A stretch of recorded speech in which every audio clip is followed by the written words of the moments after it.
영손과 기도. 천미예수님. 자, 여기 종이 나눠드린 거에 1번부터 해서 5번까지 기도문이 있지요. 1번이 지난번에 배웠던 성호경이라는 기도문이고요. 그리고 이제 2번이 사도신경이라고 지난번에 사도들이 한 구절씩 모았다 하는 전설이 있다는 기도문. 그죠? 그리고 3번이 예수님께서 제자들이 성경에 나와 있는 기도예요. 예수님께서 기도를 왜 하는가? 당신이 직접 가르쳐 주신 기도가 이 주님의 기도라는 겁니다. 그리고 4번은 성모송이라는 기도가 있는데요. 이 기도는 이제 앞부분 이 은총이 가득하신 마리아님 기뻐하소서 주님께서 함께 계시니 하면서 중간에 펜이 혹시 있으시면 계시니 다음에 선을 하나 쫙 그어 주십시오. 그렇게 앞부분에 두 가지 구절이 하나는 천사가 한 말이고요. 천사가 성모님을 찾아와서 오늘 특히 또 우리 루카복음사가 이거 한번 배워봅시다. 복음을 쓴 사람이라고 해서 기쁜 소식을 쓴 사람이다 해서 복음사가라고 표현을 합니다. 복음사가는 총 4명이 있는데요. 제일 처음에 성경에 나오는 순서대로 쓰자면 이렇게 돼요. 마테오, 그리고 마르코, 그 다음에 세 번째가 오늘 축일을 맞은 루카, 네 번째가 요한입니다. 네. 요 세 명의 복음을 관점이 공통된다, 관점이 비슷하다 해서 공통된 관점을 가진 복음이다. 복음이라는 것은 기쁜 소식을 말합니다. 배고픈 분한테 오늘 빵 생겼다 하면 기쁘듯이 복음은 영혼이 굶주린 사람한테 영혼을 배불릴 무언가가 있다 해서 기쁜 소식이 되는 겁니다. 그게 복음이에요. 그래서 이 복음은 실제로 그냥 맨날 설교만 하고 이게 아니고, 그래서 우리 예비자 교리반 오면 먹을 게 많아요. 왜냐하면 배고프면 복음이고 뭐가 없거든요. 그래 일단 맛있는 거 줘가매, 또 선물도 줘가매 이래 합니다. 기쁜 소식은 여러 면에서 전인적으로 기뻐야 됩니다. 착각하면 안 돼요. 복음이라고 해가지고 성당 댕긴다고 해가지고 영혼만 덜렁 기쁜 그런 게 아니라, 가능하면 배고픈 사람에게 밥도 주고 그게 복음이 되고, 또 굶주린 목마른 이에게는 물도 주고, 집이 없는 이에게는 집도 마련해 주고 머물 곳을 마련해 주고, 이런 모든 것들 속에 진짜 복음이 선포가 되는 겁니다. 근데 그런 복음을 쓴 사람이 이 마테오, 마르코, 루카, 요한이라는 사람인데, 이 가운데 이 세 명을 공관복음사가라고 합니다. 쓴 사람. 그 가운데 오늘 특별한 날, 축일을, 기념의 날, 기념일, 축일 오늘 맞은 사람이 루카가 되는 거죠. 이 루카복음서 안에 나오는 성경 구절입니다. 성모송의 첫 번째 구절과 두 번째 구절은요, 참 뭐 이런 식으로 하면 뭐 끝도 없이 가르치겠다. 자, 일단 먼저 오늘은 좀 길지만 제일 앞쪽에 2번, 모든 기도를 바칠 때는 가장 먼저 성호경을 먼저 긋고, 그리고 성호경은 또 하나의 독립적인 기도이기도 하지만 모든 다른 기도문 앞뒤로 같이 바칩니다. 그래서 오늘 성호경 긋고 사도신경을 천천히 바치고, 그리고 다시 성호경을 긋도록 하면서 시작 기도를 한번 바쳐볼게요. 시작하겠습니다. 성부와 성자와 성령의 이름으로 아멘. 자, 사도신경 천천히 한 구절씩 한번 읽어보겠습니다. 전능하신 천주 성부, 천지의 창조주를 저는 믿나이다. 그 외아들 우리 주 예수 그리스도님. 자, 여기 괄호에서 뭐가 적혀 있죠? 밑줄 부분에서 모두 깊은 절을 한다 하는데 바로 그 다음 절에 밑줄을 그으시면 됩니다. 아마 다른 색깔로 되어 있어서 이게 인쇄는 안 나왔나 봐요. 자, 성령으로 인하여 동정마리아께 잉태되어 나시고 라는 부분을 이제 통상적으로는 살짝 뭐 깊은 절이라고 했는데 앞에 사람들 궁뎅이에 쳐박을 수 있으니까 살짝만 하면 됩니다. 성령으로 인하여 동정마리아께 잉태되어 나시고 본시오 빌라도 통치 아래서 고난을 받으시고 십자가에 못 박혀 돌아가시고 묻히셨으며 저승에 가시어 사한날에 죽은 이들 가운데서 부활하시고 하늘에 올라 전능하신 천주 성부 오른편에 앉으시며 그리로부터 사한 이와 죽은 이를 심판하러 오시리라 믿나이다. 성령을 믿으며 거룩하고 보편된 교회와 모든 성인의 통공을 믿으며 죄의 용서와 육신의 부활을 믿으며 영원한 삶을 믿나이다. 아멘. 자, 다시 성호경. 성부와 성자와 성령의 이름으로 아멘. 잘하셨어요. 자, 오늘 바쳤다고 바친 기도지만 무슨 뜻인지 하나도 모를 것이 정상입니다. 예, 알면 이상한 거예요. 예. 하지만 일단 한번 외웠다 봐왔다는 데 의의를 두고 우리가 지금 배워나가고 있는 과정들이 이 한 구절 한 구절들의 과정입니다. 그 가운데 이제 지난 시간에는 2구절을 했죠. 벌써. 자, 이제 교리책을 일단 한번 펴볼까요? 오늘은 뭐 할 거냐? 17페이지 펴주십시오. 17페이지. 자, 사도신경을 옆에 딱 두고 보면 똑같은 부분이 있죠. 오늘 밑줄 그은 바로 그 부분입니다. 그죠? 자, 제목을 같이 한번 읽어보죠. 제3절 시작. 예수 그리스도께서 성령으로 인하여 동정 마리아께 잉태되어 나셨다. 이 부분을 오늘 배워볼 겁니다. 하지만 그 전에 저한테 질문을 하신 분이 있어요. 보통 수업하기 전에 질문 받고 하잖아요. 그죠? 자, 질문 뭐 하셨지요? 네, 질문 하셨잖아요. 질문도 기억 안... 자, 질문 뭐 하셨지요?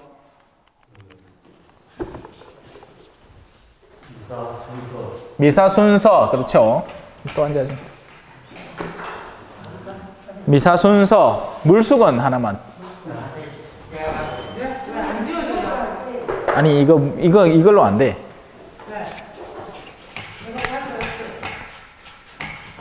물수건을. 이거 좋네. 옳지. 예. 바로 그거. 찾았습니다. 물걸레. 물걸레 찾았어요. 최고다, 이거. 최고다. 최고다, 최고. 이거 어떻게 하나? 자, 됐다.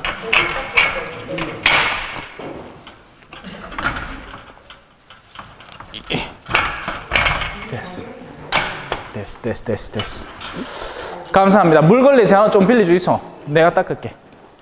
이게 좋네, 이거. 이게 혼났네. 지금 이거 금방 지워서 그런 거 아니에요? 덜 말랐을 때 지웠을 때. 아니, 그래서 이거 안 돼. 그러니까 쓰고 나서 조금만 있어도 안 지워져. 이걸로는 안 지워져, 이걸로는. 물을 묻히든지. 자, 그래서 집중하시고 미사 순서하고 질문 한 개 더 있습니다. 그렇죠. 자, 오늘 교리에 본격적으로 들어가기에 앞서서 미사부터 알아야죠. 그죠? 그래야지 그 순서가 뭔지를 알지. 그리고 제의 색깔. 요거 간단하게 한번 짚어보고 넘어가겠습니다. 미사 순서. 미사라는 말은 보내다라는 뜻입니다. 파견하다. 그래서 예수님께서 제자들을 파견하는 행위를 담은 것이 미사인데, 미사라는 말의 그 뜻 그 자체는 그래요. 이때 미사 에스트라고 라틴어에서 기인하는 거예요. 미사 맨 마지막에 사제가 가서 복음을 전합시다 라고 통상적으로 하는데, 저는 이제 좀에 그건 바꿀 수 있거든요. 가서 복음을 실천합시다 라고 얘기를 합니다. 복음을 전하라겠지만 아무도 복음을 전하지도 않고 하다못해 복음을 실천하기라도 하자라는 뜻으로 그 점을 좀 강조를 해요. 저는 말씀은 실천되어야 된다고 생각하거든요. 예. 그래서 가서 복음을 실천합시다. 어디가 됐든. 예. 너한테 전하기는 부담스럽고, 예. 실천이라도 합시다. 자, 미사는 다름 아니라 우리가 지난 시간에 예수님을 맛만 쓱 봤잖아요. 그죠? 성부가 있고 뭐가 있었죠? 그 밑에 성부와 성자와, 이 성자가 예수 그리스도이십니다. 예수 그리스도는 약자로 JXT를 자주 써요. Jesus Christ. 예. 제가 이제 신학교에 제가 필기 대장이었거든요. 신학 교수님이 하시는 말씀을 진짜 거의 토시 하나도 안 틀리고 벅 써야 돼. 그러면 이제 하느님은 약자로 그리스 말로 테오스라고 해가지고 이 번데기 이거 쓰면 하느님이라. 예수 그리스도는 이제 JXT라고 하고 뭐 바쁘면 그냥 XT 하고 뭐 그래 막 썼죠. 여튼 이 성자께서 성부의 뜻을 담아서 이 지상에 우리에게 같은 수준으로, 우리가 느끼고 체험할 수 있는 수준으로 다가온 분이 성자예요. 사람이 되어 오신 하느님이시죠. 자, 그 성자께서 제자들과 함께 이제 여러 가르침을 주고 그 가르침의 가장 절정, 당신의 본격적인 이제 순환과 죽음과 부활,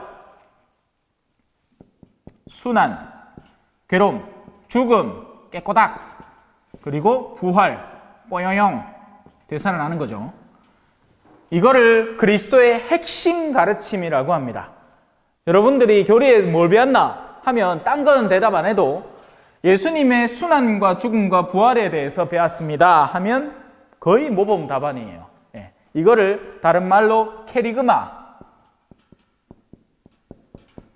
그리스도의 핵심 가르침이라고도 표현을 하죠. 자, 그래서 뭐 이런 됐어요. 지금 이거 중요한 거 아닙니다. 이 성자께서 그 당신의 순환과 죽음이 앞다가 오는 그날 직전에, 순환 전날 밤에 밥을 한 끼 묻는 기라요. 제자들하고. 야, 내 한턱 쏠게. 보통 큰일 하기 전에 회식하잖아요. 그죠? 예. 그래서 제자들 못 알아놓고 이래 주르륵 앉아가, 그게 이제 왜 레오나르도 다빈치가 그린 그 최후의 만찬 그림, 그것 때문에 또 소설 하나 생겼죠. 그죠? 다빈치 코드. 그건 진짜 완전 소설이에요. 그건 그냥 소설로 들으시면 돼. 한때 그게 참 뭐 사람들이 이거 이래도 되나 막 신자들이 막 그랬는데, 지금 그 기억한 사람 또 아무도 없죠. 지나가고 나면 다 옛날 얘기라. 영원하지 않는 것은 기억되지 않는 법입니다. 그러니까 걱정 안 해도 돼요. 그렇게. 자, 그 순환 전날 밤에 밥 한 끼 나눈 겁니다. 그 식사, 만찬이라고 표현하죠. 우리가 어마어마하게 차려진 저녁 식사, 순환 전날 밤에 먹은 밥, 만찬이 바로 이 미사의 탄생이 되는 겁니다. 그래서 우리는 그 밥을 오늘도 농갈라 먹는 거예요. 근데 그 밥이 그냥 밥이면 아무나 주면 되겠는데, 뭐 잔치, 소문난 잔치에 먹을 거 없다고, 그죠? 농담이고. 자, 아무나 먹으면 되겠는데, 근데 그 밥의 의미가 담겨버린 겁니다. 그리스도교는 이런 예수 그리스도의 말씀 안에서 그 의미를 되새기기 때문에, 너희는 모두 이것을 받아 먹어라. 이것은 내가 너에게 주는 내 몸이다. 그렇게 해서 우리는 그분의 몸을 받아 먹는 겁니다. 그렇게 생겨난 거라고 일단은 그냥 너무 깊이까지 들어갈 필요는 없으니까 그렇게 하는 게 미사예요. 그러면 미사는 어떻게 이루어져 있는가? 그건 밥은 어떻게 먹는가? 하고 똑같아요. 처음에는 혼자 먹을 밥을 지금 익하고 있지는 않죠. 우리는 만찬을 해야 됩니다. 그죠? 그래서 밥이라고 하지 말고 만찬이라고 합시다. 만찬은 어떻게 하는가? 초대를 합니다. 사람들을 초대를 하죠. 그리고 사람들 보통 우리나라는 뭐 그런 느낌이 잘 없고 그냥 모여가지고 우리 뭐 식당 가기 바쁘지 요새는. 근데 옛날에 이 집에서 누가 잔치를 차렸다 하면 이 추석이나 뭐 아니면 무슨 명절이나 아니면 누구 장례식이나 뭐 그날 거기도 밥은 같이 먹으니까 그죠?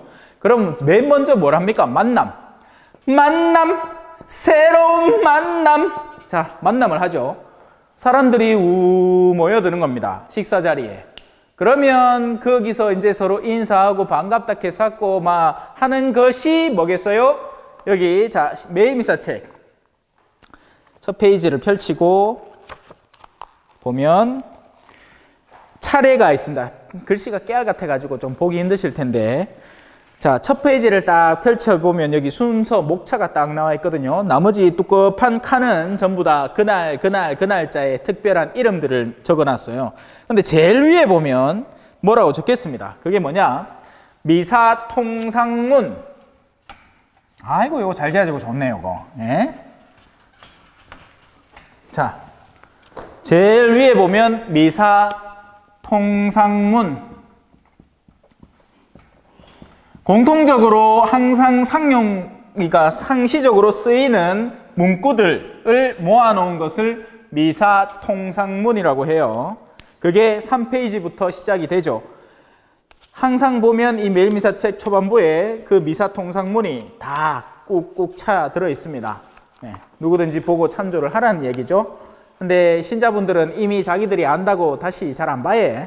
그러니까 그냥 앉았다 일어났다 뭐 운동만 하지 그때 뭐가 이루어지는지 뭐 신부님이 뭘 바치는지 뭐 관심 없습니다. 자, 입당. 우리가 왜 이 성전을 성당이라고 부르잖아요. 그죠? 개신교는 예배당, 예배를 드리는 당, 우리는 거룩한 당에서 성당이라고 부르잖아요. 그래서 그 당 안으로 모여드는 겁니다. 와, 야, 잔치 있다며, 뭐 밥상 차려놨다며, 와! 여기서부터 미사가 시작되는 겁니다. 그 말은 뭐냐? 미사가 꼭 입당 성가 56번을 부르겠습니다. 띠 해야 시작하는 게 아니라 그 이전에 벌써 오늘 뭐 와갖고 그죠? 뭐 신부님 뭐라고 맛있는 것도 뭐 한 그릇 갖다 주고 막 거기서부터 이미 미사는 시작된다는 거예요. 여러분의 집에서부터 준비에서부터 미사는 이미 시작되는 거죠. 왜?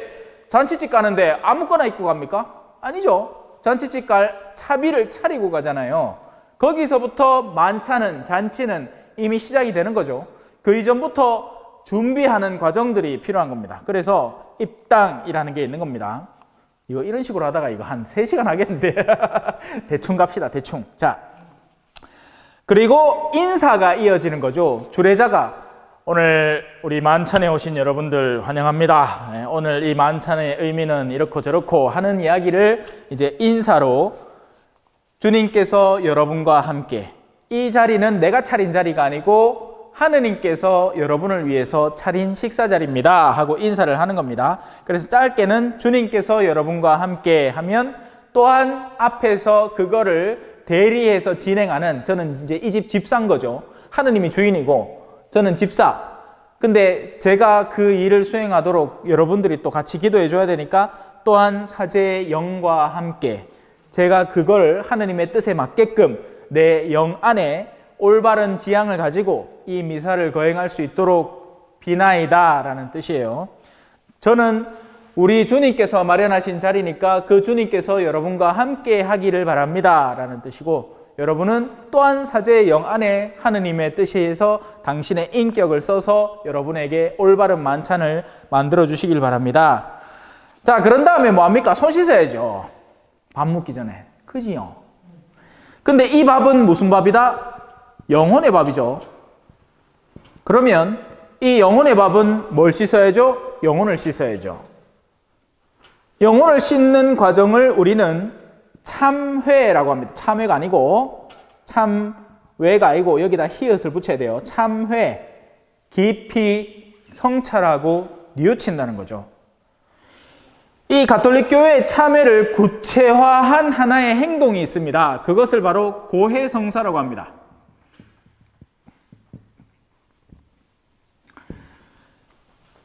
우리가 바른 길을 걸어가다가 옆길로 셀 때 그것을 우리는 엇나간 여정, 엇나간 길, 다른 쉬운 표현으로 죄를 지었다라고 표현을 하죠. 근데 이 죄는 찌찌부리한 죄, 제가 복도리를 산책을 이렇게 시키고 나갔다가 들어오면 보통은 어떻게 하느냐, 발만 물수건 하나 이래 쑥 빼가지고 발만 쓱쓱 닦으면 끝나요. 깨끗하단 말이야. 위에는 뭐 묻은 게 별로 없으니까. 그런데 우야다가 야가 이제 재미가 나갔고 막 옆에 불숲에 푹 들어갔다가 몸을 추죽추죽 추지게 만들어가 또 먼지구디 푹 들어갔다가 이 가마 나중에 집에 와보면 새카맣단 말이에요. 그럼 뭐 해야 되겠어요? 목욕을 해야죠. 그래서 고해성사는 일종의 목욕행위입니다. 하지만 우리가 통상적으로 매 목욕을 하지는 않는 것처럼 미사 전에 이 참회 예절에 작은 죄들, 죄도 여러 가지 종류가 있어서 소죄라는 작은 죄들, 내가 누구를 뭐 잠깐 믿게 생각했다든지 뭐 아니면 어떤 아가씨, 이쁜 아가씨를 보다가 그냥 볼 수는 있는데 갑자기 음란한 생각이 너무 지나치게 그거 해갖고 거기 한동안 사로잡혀 있었다든지 뭐 이런 여러 가지 작은 것들은 이 참회 예절을 통해서 사라집니다. 손을 씻으니까요. 네. 근데 이제 여기는 이제 죄도 대죄라는 죄가 있고 그 대죄에 상하지는 않지만 중죄가 있거든요. 이건 뭐 지금부터 막 상세하게 알 건 아니지만 그냥 대충 들어놓으시면 돼요. 이런 것들은 고해성사를 통해서 용서를 받으셔야 됩니다. 예. 그래야지 영혼이 항상 깔끔하고 깨끗하게 정리정돈이 되는 거죠. 자, 그렇게 해서 참회 예절이 이어지는 겁니다. 예. 손 씻는 거예요. 넘어갑시다. 한번 천천히 읽어보세요. 그리고는 이제 그렇게 우리가 참회를 하고 우리를 씻지만 근본적으로 우리가 항상 드높으신 창조주 앞에 모자라고 부족한 사람이다라는 고백 속에 자비를 청하는 겁니다. 제발 우리를 어여삐 봐주십시오. 당신의 자비가 필요한 사람입니다. 그래서 자비를 달라고 하죠. 그리고 이 두 개를 보통은 이제 이렇게 따로따로 하지만 저는 이걸 하나로 뭉친 게 있어요. 여기는 없노와. 아, 여기 있다. 여기 보면 이쪽 부분에 있죠. 예.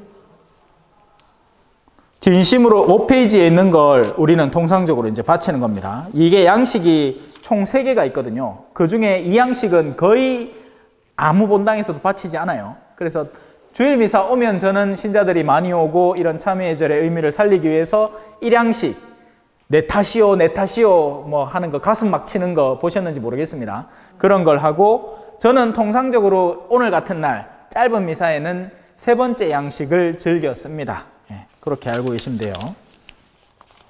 자, 그리고 나오는 것이 대영광송이라는 겁니다. 우리가 이제 죄를 씻고 깨끗하게 된 다음에 4번, 아니, 죄송해요. 자, 그 다음에 나오는 것이 대영광송입니다. 송이라는 말은 노래라는 뜻이죠. 창송하는 노래라는 뜻인데 영광송이 있고 대영광송이 있는 겁니다. 하느님을 정말 성대하게, 왜 우리 뭐 궁중음악 이런 거 보면 막 사람들 막 모여갖고 막 거문고 현하고 막 깽가리하고 뭐 이런 거 막 같이 막 쫙 하고 대치타 뭐 이런 거 막 하잖아요. 그죠? 그거 맨키로 우리는 대영광송으로 하느님의 영광을 찬미하는 겁니다. 예. 그러고 나면 이제 입당 전례가 마무리돼요. 제일 마지막 부분에 이제 사제가 자, 오늘 우리가 함께 나눌 식사 가운데 우리가 되새겨야 하는 의미는 이런 겁니다. 라는 사회자의 말처럼 봉기도라는 말로 먼저 사람들을 기도합시다 라고 마음을 모아서 초대를 시킨 다음에 이제 기도문을 함께 듣게 하는 거죠. 사제는 홀로 외고. 근데 이 부분을 보통 신자들은 소홀히 하는데 사실은 이 봉기도야말로 그날 미사의 가장 중심이고 핵심 기도가 되는 겁니다. 그 기도를 새겨 들어야 돼요. 그런데 우리 신자분들은 너무 편안하게 돼서 신부가 앞에서 뭔 소리를 하던 그래서 그거는 우리 신자들 들으라고 하는 얘기고 우리 예비자분들이야 뭐 이제 시작하면 되지. 자, 입당송에 너무 많은 시간을 보냈는데요. 자, 미사 입당 예절 말씀의 전례 성찬의 전례 퇴장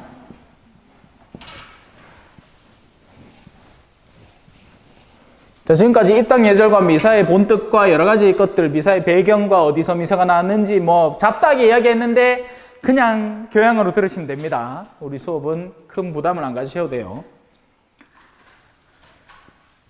보통은 이제 본격적인 만찬을 즐기기 전에 사람들이 이제 이 만찬의 의미가 무엇인지, 물론 본기도에서 잠깐 이제 왜 우리 회의 시작할 때 개회사 하는 것처럼 하지만 그 본격적인 의미를 되새기는 시간을 이 말씀의 전례, 그러니까 먹기는 먹는데 두 가지로 먹는 거죠. 말씀을 먹고 실제 빵의 몸을 먹는 겁니다. 그렇게 두 개를 먹는다고 보시면 돼요. 개신교 형제들은 이 중에서 이거를 빼버렸어요. 이 뒷부분이 존재하지 않는 겁니다. 존재하지 않는 게 아니라 원래부터 가톨릭의 뿌리를 두고 해왔기 때문에 초대교회 때부터 이렇게 해온 구조가 엄연히 존재함에도 그들은 요까지만 하는 거예요.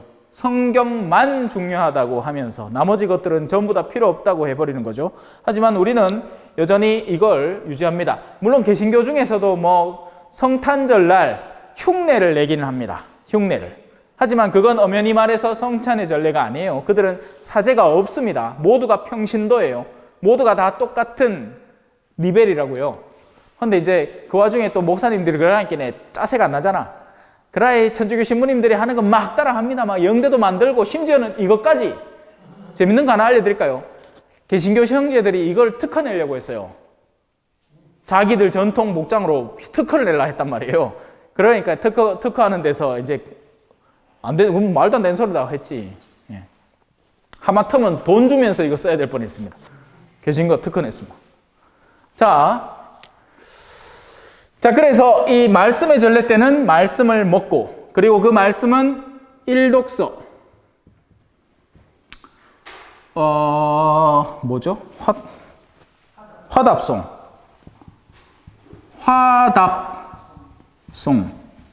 그리고 이독서는 있을 수도 있고 없을 수도 있습니다. 그리고 복음은 아까 제가 말씀을 드렸죠. 복음사가들. 이건 이제 자, 일독서는 주로 구약, 옛날 계약의 말씀을 이루거나 혹은 신약도 서간 들어갑니다. 이독서는 거의 서간 위주고요. 복음은 이 바로 4대 복음서, 사복음서. 아까 제가 적어놨던 마테오, 마르코, 루카, 요한 중에서 들어가게 됩니다. 자, 주의해야 될 건 뭐냐? 1독서, 2독서를 읽고 마칠 때는 주님의 말씀입니다 라고 하면 하느님 감사합니다 라고 이야기를 하고요. 이 복음을 독특하게 응답을 하는 거죠. 복음 안에서 마지막에 주님의 말씀입니다 하면 그리스도님 찬미합니다 라고 하죠. 맞나요? 네, 나도 헷갈리노. 내가 그걸 하진 않으니까 나는 복음을 읽고 초대를 하니까, 그죠?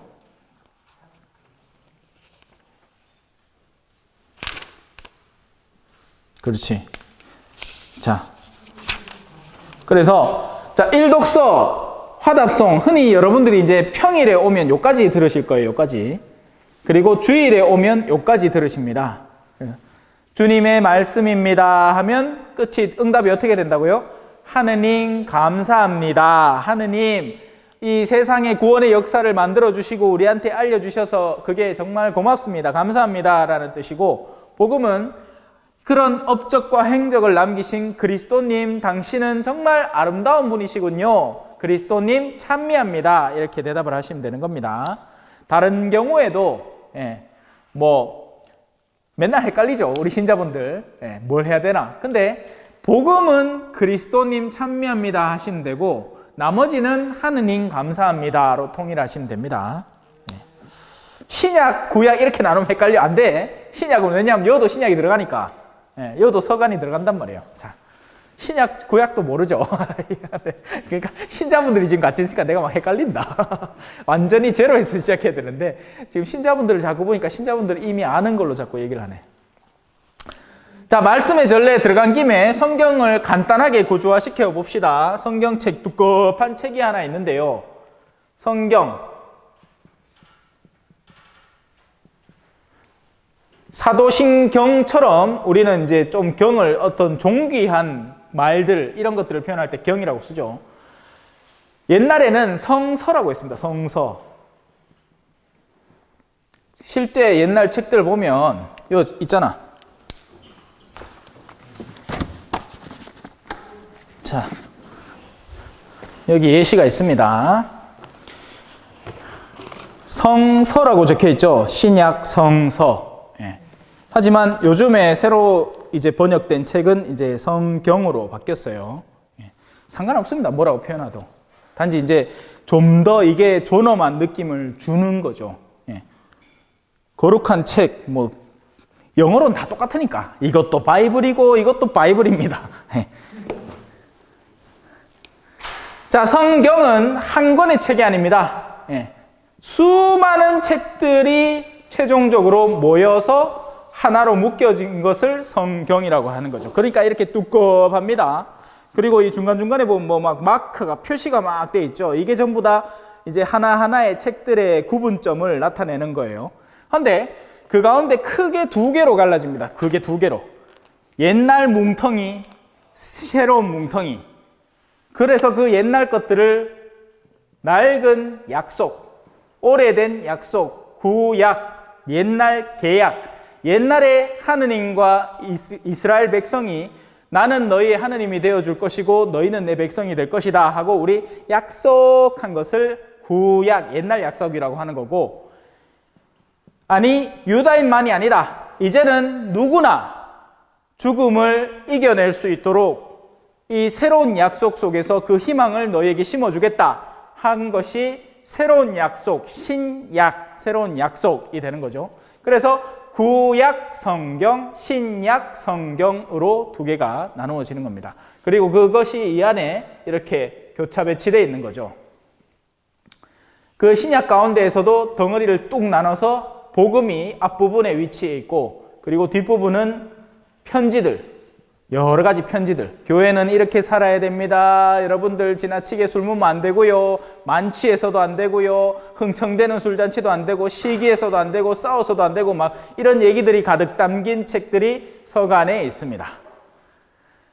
나중에 이제 성경책을 어디서 구해서 보시면 개신교 책을 보셔도 큰 상관은 없습니다. 단지 구약에서 몇 권이 빠져 있어요. 우리는 그게 각 이제 성경 말씀이라고 의미를 파악하고 받아들이고 있는데, 개신교에서는 이제 뭐 때문에 뺐는지 그건 이제 그 사람들이 알겠지만, 더한 무슨 정통성을 찾는다, 유대인들이 구분한 성경의 구분점을 따른다, 뭐 이런 여러 가지 이유들이 있는데, 그건 이제 나중에 인터넷 보시면 다 나오고, 한 6권만 없지 나머지는 다 똑같아요. 그래서 개신교 성경을 보면 안 됩니까? 봐도 됩니다. 단지 말마디가 좀 더 어려울 수 있어요. 예를 들어서 신약에 뭐 예수, 가로되 이렇게 썼습니다. 예. 물론 성경이 종류가 다양합니다. 개신교에는. 그 가운데 세번역 성경 이런 거 보면 또 현대에 맞게끔 적혀 있기 때문에 성경은 뭘 읽어도 큰 상관은 없지만, 그래도 기왕 보시는 거면 가톨릭의 문화권 속에서 가톨릭 성경을 보시는 게 낫겠죠. 근데 비쌉니다. 아마 세례 받을 때 대부모님이 선물해 줄 수도 있고 알 수도 있고. 네. 자, 그렇게 해서 말씀을 충분히 먹었다. 오늘 우리가 본격적으로 받아들일 이 실질적인 예수님의 몸을 받아들이기 전에 먼저 영혼을 배불리는 거죠. 그리고는 이제 실제 빵을 먹습니다. 하지만 이 빵은 뭐라고요? 이것은 내 몸이다.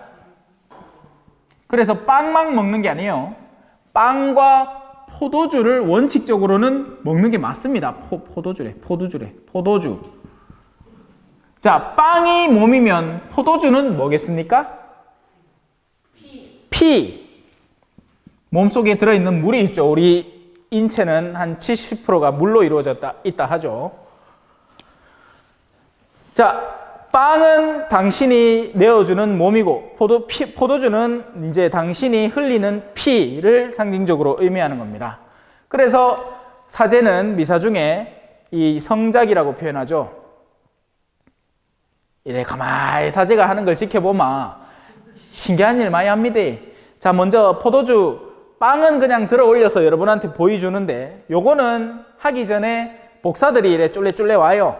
근데 복사들이 포도주 한 병 떡 들고 오는 게 아니고 쪼맨한 이 병을 2개를 떨렁떨렁 들고 와요. 그 안에 뭐 들었느냐?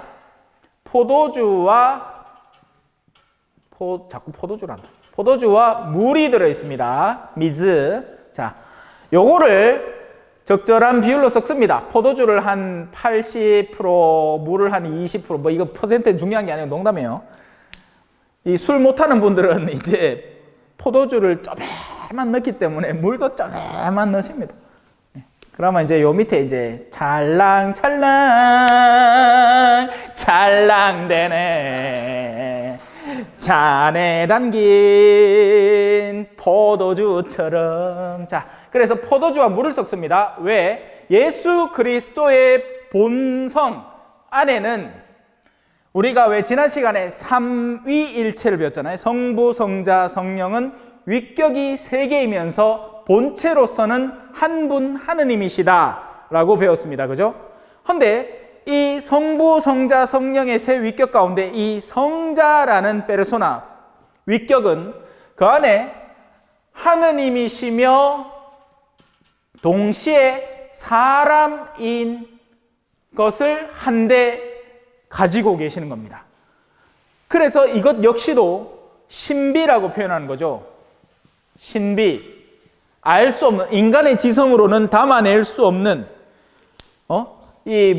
드럼통을 그득한 주유소 차가 왔는데 거기에 기름을 받겠다고 요거를 들고 가면 줄줄줄줄줄줄 다 흘리는 거하고 똑같아요. 인간의 지성이라는 곳 안에 당신의 거룩한 신비를 다 담아낼 수 없는 것처럼 하느님이시며 사람이신 분, 이걸 집약한 이론을 뭐라고 하느냐? 아까 예수 그리스도를 적었죠. 그리스도론. 그럼 여러분 이거 다 배우신 거예요. 근데 신학교 가면 그리스도론 책이 이마에 두껍습니다. 왠 줄 아세요? 야, 뭔 소리 하노? 내가 암만 머리로 생각해 봤는데 예수는 하느님일 뿐이다. 이래 하면 거기서 이단이 하나 뿡 나와봅니다. 예수는 더 이상 사람이 아니기 때문에 그러면 십자가에 매달린 것도 쇼하고 연기한 것 봐야 안 돼. 아야, 그 왼쪽에 살살 박아라. 그 밑에 셋째 손가락 아래쪽으로 박아라. 아야, 하나도 안 아픈데 아픈 척을 한 거지. 그럼 말이 안 돼요. 그 모든 것들이 의미를 상실해버리고 우리하고 상관없는 존재가 되어버리는 겁니다. 반대로 야, 예수가 뭔 하느님이고 그냥 인간일 뿐이다 하면 또 새로운 이단이 뿡 나옵니다. 뭐 거기에서 생겨나는 게 무슨 아리우스 이단이니 무슨 이단이니 역사 안에서 이단들의 주르르르르르 목록과 그 등장 배경과 그것이 어떻게 이 전개되었고 결론이 어떻게 났는지에 대한 것들을 다룬다고 그리스도론 책이 이마에 두꺼운 겁니다. 하지만 여러분은 그리스도론의 핵심을 배웠어요. 뭐다? 성자의 위격은 하느님, 신성과 사람, 인성을 동시에 가지고 있다는 거죠. 그러게 그걸 알라고 2개를 섞어 넣는 겁니다. 그리고 이 2개를 그냥 섞어서 끝나는 게 아니에요. 또 빵을 신부님이 이래 쪼갠 걸 저는 일부러 빵을 딱딱 쪼개갖고 째끄득하게 이렇게 보라고 보입니다. 다른 신부님들은 시간 억수로 투자해갖고 그 2개 열심히 맞춥니다. 왜냐하면 동그라면 이쁘잖아. 동그라이 해 만들어가 요래 들라고 노력을 해요. 근데 저는 의도적으로 그게 갈라졌다는 걸 보여주려고 갈라진 상태를 보여주고 또 갈라진 끝이 조금 떨어져 나갔다는 것을 확실히 인지하시라고 그렇게 합니다. 왜? 이 떨어져 나간 부분은 어디 있을까요? 여기 있는 겁니다. 그렇게 해서 예수님의 완전체가 형성이 되는 거죠. 예수님의 신성도, 신성도, 포도주, 신성을 상징하는, 하느님을 상징하는 신성과 인간을 상징하는 인성, 그리고 그 두 개가 다시 예수 그리스도의 몸과 합쳐져서 이 성작 안에 그리스도 그 자체가 새롭게 형성이 되는, 새롭게가 아니고 그분이 이제 거기 존재하신다는 것을 우리는 믿고 따르는 거죠. 이와 연계된 수많은 기적들도 실제로 존재를 하는데요. 어떤 사제가 에이, 뭔 놈 예수님의 진짜 몸일까 하고 의심을 했는데 갑자기 실제 피와 몸으로 변해버린 거예요. 또 어떤 케이스는 성체가 반쪽만 실제 몸이, 그러니까 근육 조직으로 변하고 나머지는 그냥 빵 조각이 그대로 남아있는 경우도 생겨나는 거예요. 그러니까 그런 것들은 이해가 안 되는 거죠. 자, 그렇게 해서 밥을 먹었잖아요. 성찬의 전례 때는 우리는 밥을 먹습니다. 그리고는 이제 끝나 집에 가면 돼요. 끝이에요. 어떻게 미사의 구조가 대충 이해가 되셨나요? 밥 먹자고 모이고, 그 모였으니까 손 씻고, 그리고 나서 하느님 이렇게 찬미하고 본격적으로 밥 먹고, 그러니까 말씀이라는 밥 먹고 전식이죠, 전식. 그리고 후식, 본식으로 예수 그리스도의 몸이라는 밥을 먹고, 그리고 이제 집에 파견되어 가는 겁니다. 사명을 받아 가는 거죠. 이제 배가 불렀시 다른 배고픈 사람한테도 밥 줘, 이렇게 되는 겁니다. 그렇게 해서 모인 결과물이 여기 계신 여러분 예비자분들인 거예요. 주변에서 아직 예수 그리스도를 모르고 그 삶의 가능성, 영원한 생명에 대한 가능성을 모르는 분들을 초대해 오라, 이 말인 거죠. 그러는 사이에 자, 한 꾸러미가 끝나버렸고, 뭐해? 물 좀 드시라. 아, 예. 걱정하셔야 됩니다. 자, 두 번째는 색깔입니다. 색깔. 무슨 색깔? 제2. 제사용 의복이라고 해서 제의라고 합니다. 사제는 미사에 들어가기 전에 여러분들이 보시는 그 왼쪽 앞에 방에 들어가서 그러면 이제 잘 차려진 모습을 발견을 합니다. 제일 아랫부분에 제의가 깔려 있고요. 책상이 이렇게 있으면 그 아랫부분에 제의를 깔아 놓습니다. 그 위에 영대, 제의, 영대. 보통 보면 목에 이렇게 끈애기 있잖아요. 끈애기, 커다란 널딱한 띠 같은 끈애기, 그거를 영대라고 해요. 사제의 권위를 상징하죠. 그래서 딴 거는 다 안 해도 이거를 하고는 꼭 있어야 됩니다. 만약에 어떤 예식을 한다면, 선교지 같은 데 가면 이런 거 다 차려 입을 수도 없고 덥기도 덥고 하기 때문에 통상적으로는 영대는 꼭 합니다. 암만 안 해도 이런 사제복에 영대는 걸치고 미사는 드려요. 자, 그리고 띠가 나오죠. 띠. 그러니까 왜 꽁꽁 묶어야 돼? 열정이 얼마나 셉니까? 그죠? 그러니까 띠로 허리를 막 맨날 묶으면서 과부들이 비녀 이거 빼갖고 야밤에 하는 거 맨키로 사제들은 맨날 띠를, 끄레끼를 막 허리를 꽝꽝 묶으면서 이 열정을 이제 멈춰달라고 기도를 하는 거예요. 실제 그 기도가 있어요. 넘쳐 흐르는 열정을.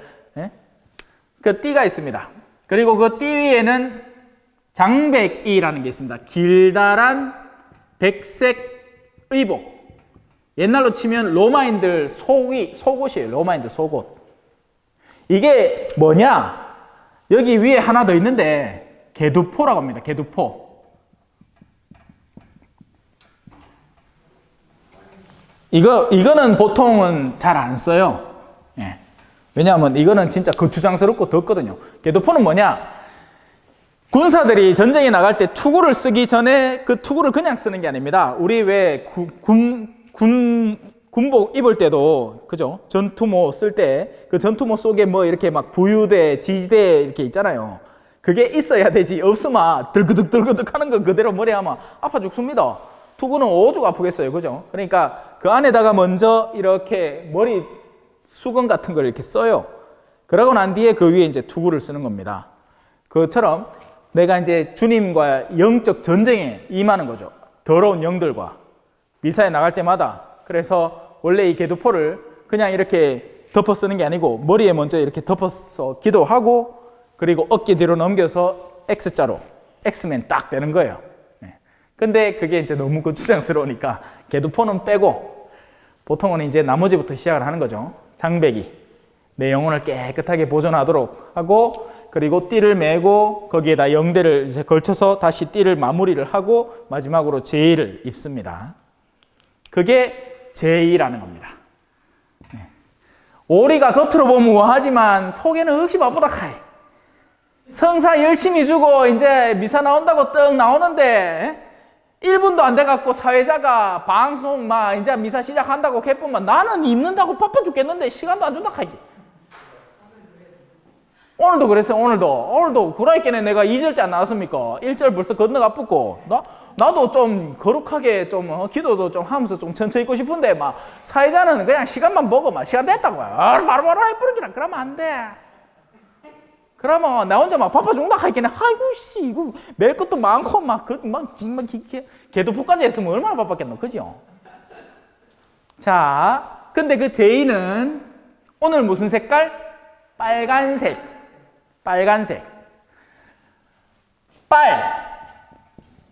오늘 했는 것부터 시작합시다. 그리고 평소에 여러분들이 보실 색깔, 지금 이 시기에 보실 색깔 뭐죠? 녹색. 자, 좀에 있으면 이제 연중, 그러니까 우리가 지금 겪고 있는 시기가 지나고 나면 곧 다가올 대림이라는 시기가 있습니다. 그 대림이라는 시기에는 이제 보라색을 한자로 뭐라고 합니까? 자주색. 예, 자주색. 보라색. 아니 뭐 보라로 합시다. 보라. 그리고 백색. 여기서 멈추지 않습니다. 깜장, 흑색, 그리고 핑크색, 혹은 장미색. 맞아요. 장미색. 근데 뭐 장미가 핑크만 있는 건 아니니까. 핑크색, 연분홍색, 마지막 하나 황금색. 이거 갖고 있는 신부님은 진짜 돈이 많기나 아니면 진짜 돈 많은 신자가 신부님을 빵빵하게 서포트 해주고 있거나 뭐 둘 중에 하나입니다. 이거 갖고 있는 신부님 없어요, 거의. 예.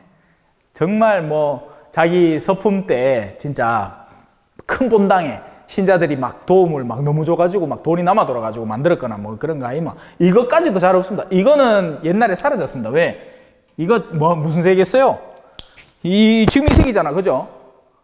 신부들이 왜 검은색 옷 입고 다니게요? 죽었다는 얘기라. 예? 빨리 하기 싫었어요. 이거 입으면요, 이 비듬 떨어지면 허옇게 입고 그러면 안 돼.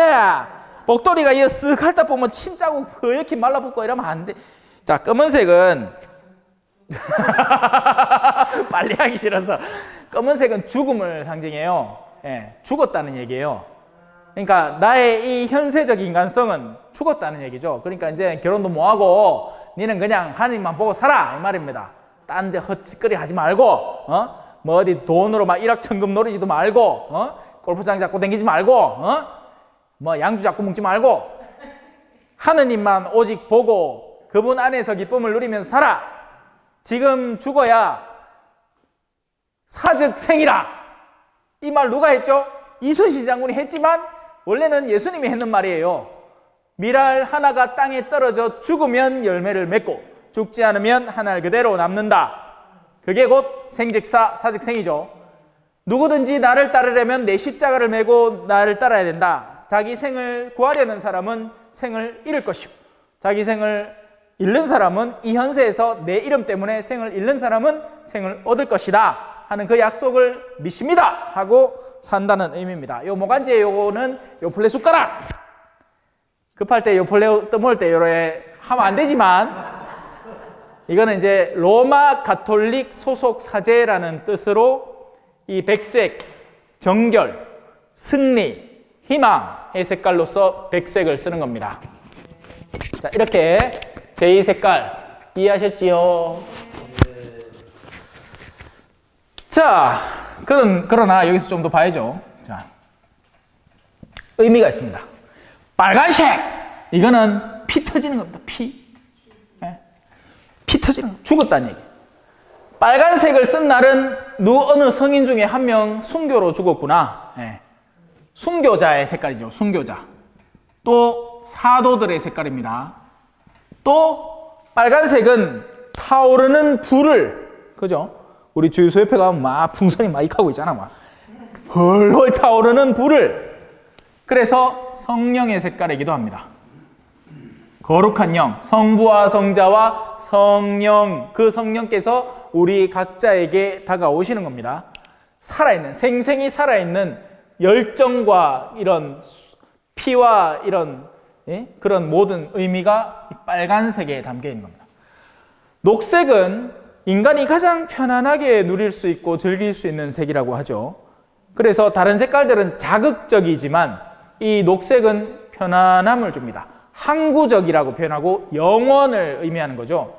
그래서 연중식이, 이것도 설명을 드려야 되겠네요. 자, 그래서 영원함과 항상 그 영원 속에서 영원한 희망을 바라보는 색깔입니다. 보라색, 남색, 뭐 이렇게 해야 되겠다. 남색. 다르지만, 그 두 개는 다르지만 짙은 파란색이죠. 남색은. 예? 자, 이런 색깔들은 뭘 의미하느냐? 빨간색하고 파란색 섞으면 보라색 나옵니다. 그래서 흔히 이 보라색은 광기의 색깔이라고도 해요. 예.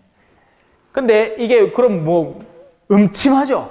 색깔이 무슨 밝지도 않고 뭐 뚜렷하게 뭐가 이 선명도가 뛰어난 것도 아니고 음침하고 어두운 색깔입니다. 그래서 참회, 뉘우침, 회개의 색깔인 거죠.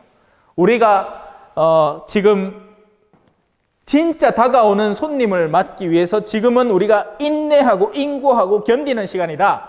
그렇게 해서 쓰이는 색깔이 보라색, 남색 색깔이 되는 겁니다. 참회와 뉘우침의 색깔인 거죠.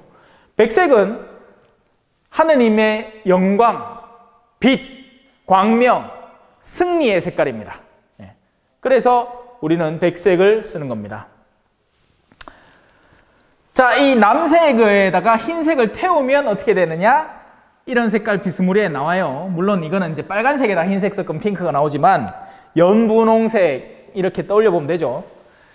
이 어둡고 짙은 가운데에서 잠깐의 희망의 색깔과 기쁨의 색깔을 돌려주는, 우리가 나 자신을 씻고 뉘우치고 하다 보면 어느 순간인가 더 이상 어둠에 대한 욕구로 다가오지 않는 때가 다가오지 않을 거 아닙니까? 바로 그런 어둠 가운데에서 잠깐 빛나는 시기에 이 핑크색, 장미주일이라고 이 기쁨을 이렇게 하는 겁니다. 대림 시기에 다가오는 거예요. 이 시기를 먼저 가르쳐 드려야 되는데 순서가 잘못됐네. 흑색은 죽음이고 장례 때 썼는데 이제는 장례 때는 뭘 쓰겠죠? 부활하니까 부활을 상징하는 백색을 쓰는 겁니다. 그리고 황금색은 이 백색의 더한 영광, 진짜 고귀하고, 그래서 뭐 부활 때 신부님들이 입거나 또 자기 서품식 때 한 번 입거나 입고 나서는 이제 그때부터는, 왜냐하면 자기가 입기도 부끄럽거든. 황금색 입고 나설락 하면요 막 번들번들하단 말이야. 물론 저는 한 번도 입어본 적이 없어서 어떤 느낌인지 모르겠지만 아마 그럴 기라. 조금 싫었단 말이에요. 지가 뭐 대단한 사람도 아니고, 그죠? 그렇게 서품 받을 때는 기쁨이 가득하고 신자들이 뭐 그렇게 해주니까 입지만 이거 만들어 놓고 어디 짱 박아 놓은 신부님들 많을 기라요. 자, 그래서 시간이 벌써 다 됐는데 이것만 하나만 더 하고 요 빈자리에다 갈게요. 시기를 잠깐만 언급하고 넘어가겠습니다. 우리가 이제 시계가 이렇게 똑딱똑딱똑딱 흘러가는 것처럼 우리는 이 해도 한 해, 년, 이런 시기들도 이렇게 흘러가는 시간을 상정해 놓았습니다. 처음에 시작을 하려면 예수님이 세상에 와야겠죠. 그래서 그 예수님이 오는 그 시점, 이 여기 있지만 그 이전부터 제가 미사 시작하는 그 입당의 그 순간이 아니라 그 이전부터 사람들이 서로 만나서 인사하고 하는 시간부터 한다고 했잖아요. 그 예수님의 다가옴을 기다린다. 기다릴 때 다가올 임 해서 대림 시기가 존재하는 겁니다. 대림 시기. 그리고 이 대림 시기는 다가오는 분을 준비하는 시기이기 때문에 나를 씻어야 되고 뉘우쳐야 되고 참회해야 되기 때문에 무슨 색깔이 어울릴까요? 요 4개 중에 참회 무슨 색깔? 보라색. 보라색. 대림 시기는 그래서 보라색을 써요. 머지않아서 이제 여러분들은 연중 시기를 마무리하고 대림 시기가 다가오는 것을 보게 될 거고 신부님이 어느 날 갑자기 보라색 제의를 입고 미사에 딱 나오면 엄마야 이 시기인가 보다 하시면 됩니다. 그 다음에 대림 시기가 끝나면서 성탄을 기념합니다. 예수님의 탄생, 성탄절, 메리 크리스마스, 그리스도의 미사를 드리는 밤이죠. 거룩한 밤. 거룩한 밤, 고요한 밤, 그 말입니다. 예, 바뀌었죠.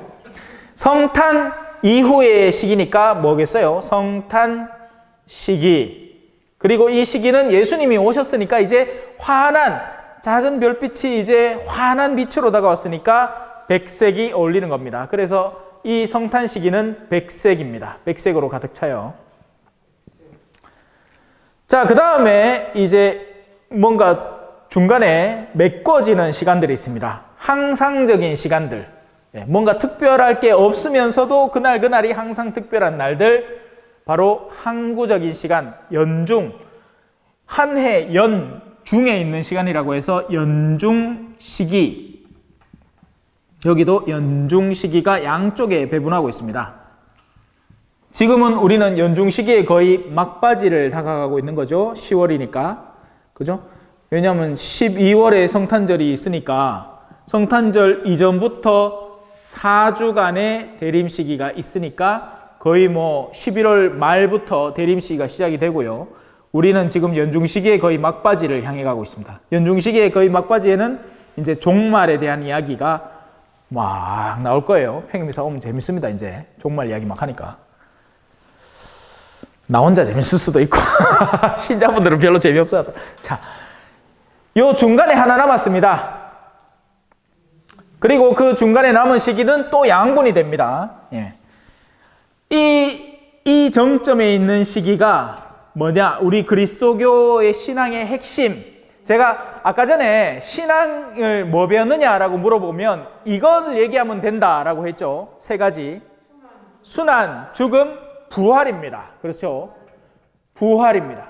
그리스도의 신앙의 핵심은 성탄이 아니라 부활입니다. 흔히 사람들은 이 그리스도교 축제의 가장 으뜸이 뭐냐? 예수님 탄신일 이렇게 생각하는데 아니에요. 그거보다 더 중요한 날이 있습니다. 예수님이 부활하신 날입니다. 부활이 우리 그리스도 신앙의 핵심이에요. 그리고 그 부활 이전에 순환과 죽음의 기념일이 있는 거죠. 그래서 그 시간을 흔히 옛날에는 40, 성경에 보면 40이라는 숫자를 자주 만나게 됩니다. 예수님이 광야에서 악마에게 시달린 시간이기도 하고 이스라엘 백성이 이 광야에서 40년을 보내기도 했고요. 또 노아의 방주 때 내린 비의 시기들이 40일 동안 비가 내렸던 겁니다. 그래서 성경은 흔히 40이라는 숫자를 공통적으로 참회, 순환, 뭐 이런 여러 가지 뉘우침의 시기로 해서 이 시기는 무슨 색깔? 보라색이고요. 이 시기를 뭐라고 하느냐? 40일의 시기다 해서 사순 시기라고 하는 겁니다. 하지만 엄밀히 따져보면 40일이 아니에요. 옛날에는 신자들이 부활 전에 40일을 계산을 해서 오늘부터 제계를 들어간다 이렇게 했는데 이거를 이제 가톨릭 교회가 왜냐하면 부활절이 음력이에요. 딴 날은 전부 다 양력인데 성탄절은 12월 25일이잖아요. 그죠? 그거 모르는 사람 있습니까? 그죠? 뭐 딴 날은 전부 다 양력인데 갑자기 여기 부활 시기는 뭐 니산달 뭐 어쩌고 하면서 옛날에 유대인들도 이 음력을 기념했단 말이에요. 그래서 부활 시기는 그때 달라요. 하지만 부활 시기는 반드시 주일입니다. 부활절은 주일이죠. 그래서 그 부활절부터 해서 이 시간을 시작하는 시기를 제2수요일, 이거는 잘 모르실 거예요. 신자 아닌 분들은 이건 잘 모릅니다. 이마에 죄를 얻는 수요일이 있습니다. 근데 여러분들이 잘 아는 건 뭐냐?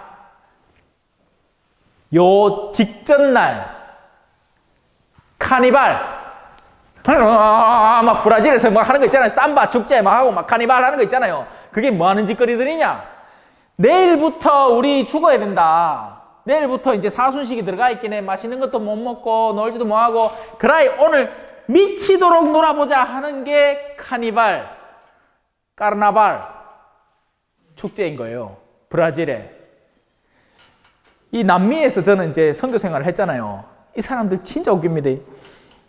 노는 날 이거 하나 준비하려고 그 전해부터, 이때부터, 지금부터 벌써 그 다음에 카니발 여왕 뽑고 생 난리를 지고 있습니다.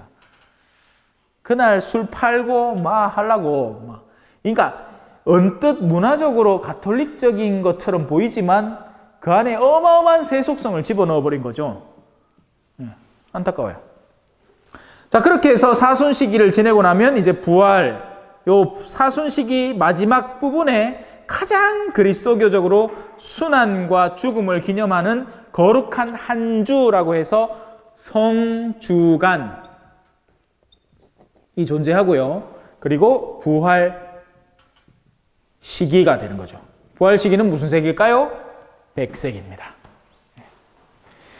오늘은 수업 진도는 하나도 못하고 요거 미사의 여러 가지 순서들과 의미 또 제2의 색깔과 이 전례 시기에 대해서 알아봤습니다. 혹시 다른 궁금한 점 있으면 질문하셔도 됩니다. 없습니까? 우리 요셉 형제님 뭐 궁금한 거 없어야 억지로 뭐 할 건 없고.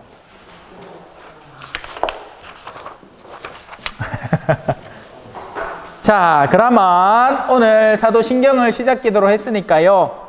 다시 한번 사도신경으로 마침을 긋도록 하겠습니다. 요 기도문은 교리책에 잘 보관해 두셨다가 다음부터 이제 상시적으로 쓸 거니까 가지고 오세요. 성호경부터 천천히 긋도록 하죠. 성부와 성자와 성령의 이름으로 아멘. 사도신경 같이 바치겠습니다. 전능하신 천주 성부 천지의 창조주를 저는 믿나이다. 그 외아들 우리 주 예수 그리스도님 성령으로 인하여 동정 마리아께 잉태되어 나시고 본시오 빌라도 통치 아래서 고난을 받으시고 십자가에 못 박혀 돌아가시고 묻히셨으며 저승에 가시어 사한날에 죽은 이들 가운데서 부활하시고 하늘에 올라 전능하신 천주 성부 오른편에 앉으시며 그리로부터 사한이와 죽은 이를 심판하러 오시리라 믿나이다. 성령을 믿으며 거룩하고 보편된 교회와 모든 성인의 통공을 믿으며 죄의 용서와 육신의 부활을 믿으며 영원한 삶을 믿나이다. 아멘. 다시 성호경. 성부와 성자와 성령의 이름으로 아멘. 감사합니다. 찬미 예수님, 겸손과 기도.